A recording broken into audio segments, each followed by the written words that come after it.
সবার নিশ্চয়ই খাওয়া দাওয়া কমপ্লিট হয়ে গেছে। এখন 1:30 বেজে গেছে, মানে হয়তো কম্বলের তলায় ঢুকে এখন মোটামুটি সবাই ফোন দেখছে, রিলস দেখছে, তাই তো? আমার এখনও খাওয়া দাওয়া কমপ্লিট হয়নি এই মহিলার জন্য। মহিলা আজকে খুব বায়না করছে, খেতে আমায় দেবে না কোনোভাবেই। কী হয়েছে? আবার ডাকছে। তো কাল তো শিবরাত্রি, তোমরা কে কবে করছো বলো? বেশিরভাগ দেখলাম কালকেই করছে, আমিও কালকেই করব। আজ তার জন্য নিরামিষ। তো সকালবেলা সেটাই চিন্তা করছিলাম কী রান্না করব কী রান্না করব।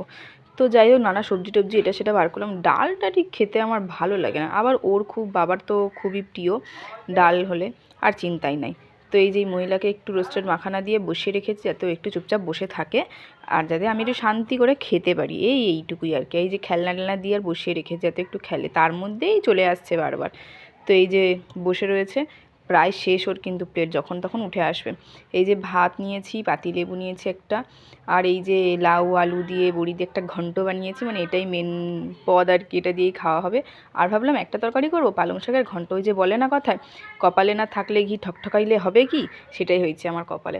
সময় ছিল না, তাড়াতাড়ি করছিলাম, তার মধ্যে এটাও গেছে পুড়ে। মাম্মা তখন ঘুম থেকে উঠছিল, ওকে নিয়ে বসে থাকতে থাকতে আমার গেছে। এই যে আজকে টক দই নিয়েছি, টক দইটা আজকে আমি পেতেছি, এতদিন মা করে দিত, তো আজকে আমি চেষ্টা করেছি কিছুটা করার। টাটা করো, হাত দিয়ে টাটা করে দাও, টাটা করো। আচ্ছা ও এখন টাটা করবে না, তো চলো টাটা, দেখা হচ্ছে অন্য আবার একটা